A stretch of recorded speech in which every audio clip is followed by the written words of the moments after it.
meron akong sasabihin sa inyo. In line with what VP Sara said sa kanyang press briefing reaction doon sa impeachment, ayaw niyang mag-rally na tayo. Ayaw niyang, hindi naman mag-rally, ayaw niya yung magulo. Yun. Ayaw niya ng magulo. Oo, ayaw din niya yung kailangan araw-araw nagtitipon-tipon. Ayaw niya kasi nga, ayaw niyang maistorbo ang ating pamumuhay dahil mahirap na eh. Ayaw na yun, dapat magtrabaho na lang. Kung nandito ka sa Japan, ibang bansa, maaari mo magawa yan kasi mas may pahinga kayo dito. Sa atin, hindi totoo, walang biro ito sa atin. Magtatrabaho ka ng 8 oras, tapos mga 4 to 6 hours ka nasa karsada.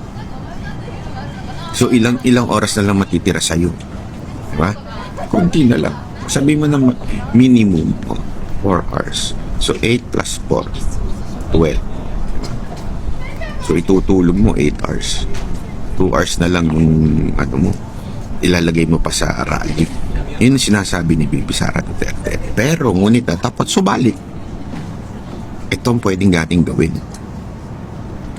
Pag may rally sa atin, sa lugar natin, di ba? Siyempre, rally yung mga ngampanya, yung mga ulul na mga congressman na yun. Pumunta tayo.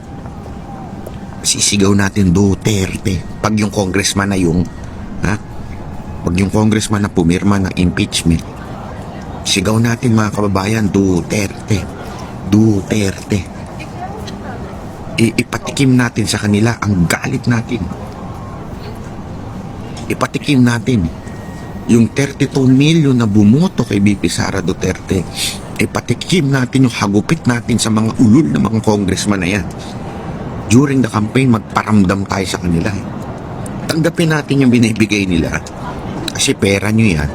Tapos sabay sigaw na Duterte.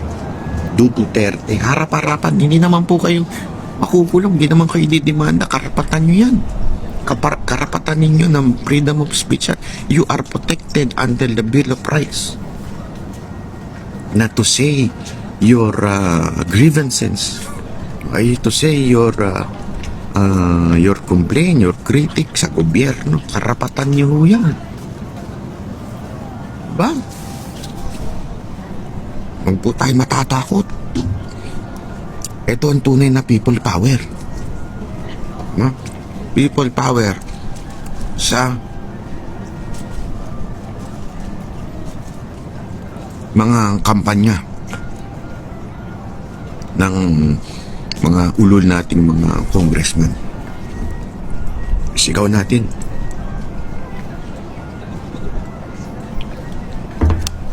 Sigaw natin na hindi tayo masaya sa kanilang ginawang pagtanggap sa 150 million. Kung meron tayong placard, Duterte, lagay natin. Pag kayo pinaalis, pag kayo hinuli, i-video nyo. Yan ang kapangyarihan natin, social media. Ang kapangyarihan natin nasa cellphone. I-video ninyo. I-send nyo sa aming banateros. I-video ninyo. Di ba? Para maganda ang ating ikaresulta ng ating eleksyon sa 2025. So, yung iba dyan na nag-iisip pa, huwag nyo nang isipin, straight PDP na tayo. Straight na. Meron pa namang, I think, binilang ko yun 10 yun kasama sila Attorney Vic. Yung mga guest candidate 10, si Pastor Kibuloy nandyan. Siyempre number 1 sa akin yun, kasi alam mo, itong lagi nyong itatanong sa isip niyo, ito pang kandidatong nangangampanya, ano na ba ang ginawa niya nung siya ay naging public official? O kung hindi man siya naging politiko pa, ano bang nagawa niya sa kanyang community? Ano ba ang nagawa niya sa kanyang circle of businesses, ganyan? Tingnan ninyo. Kung wala, bakit nyo iboboto? Ako kasi, halimbawa si Pastor Kibuloy, First time lang tatakbo. Pero ito you know what? Dalawang bagay ang pagtanto ko dyan. Number one, sobrang, ang ganda ng sapatos nun. Sobrang proven na yung kanyang record. Proven ako. Sobrang proven na yung kanyang record na siya naman talaga ay mahusay pagdating sa management. Tignan mo itsura ng KOJC. Alam mo, KOJC, Glory Mountain, yung Prayer Mountain, sobrang first world, di pwedeng tawaging country. First world community. Hindi pa ho ito politiko, ha? Wala pa ho itong pera o tax ng taong bayan. Talagang galing lang po sa pamamahala. Pangalawa, yung serbisyong walang kapalit. Bakit kanyo? It was proven for 6 years of PRRD. Number 1 na tumutulong si Pastor Kibuloy. Tandaan ninyo, yung sortie ni PRRD, aeroplano niya, helicopter niya, lahat ito pahiram ni Pastor Kibuloy during the campaign. So gastos at gastos wise, ang laki ng tulong na hindi ho ito panunumbat Hindi naman ho siya nagsabi. Ito mismong ako po nagsasabi sa inyo. Ang tindi ng tulong sa mga Duterte. Pero tingnan mo, tingnan mo mga kapatid, mga kababayan. 6 na taon na hindi tumanggap ng posisyon. What kind of humility is that?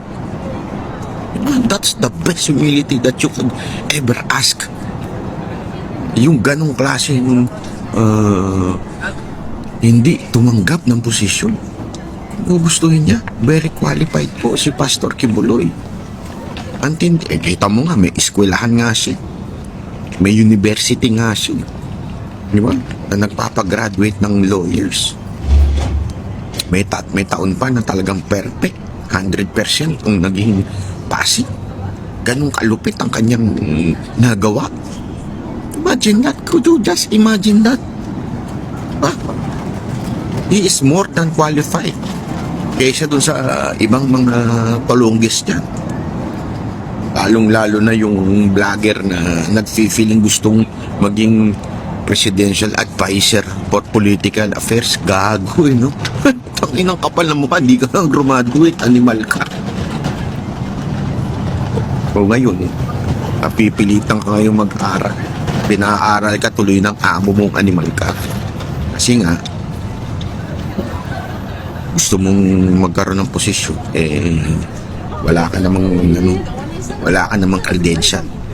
Kasi pastor, talaga may credential, pero hindi humingi ng posisyon. At malamang sa malamang tinanong ni Pangulong Duterte kung ano gusto niya. Sabi ko sa inyo, ay ganun talaga ang ating eksena. Kaya masasabi natin talagang may itong mga hapon na to. Kaya pala mga millennial. Tingnan nyo, dadaan na mga may kulay yung buhok, parang mga anime. Yan na, dadaan na, ayan na.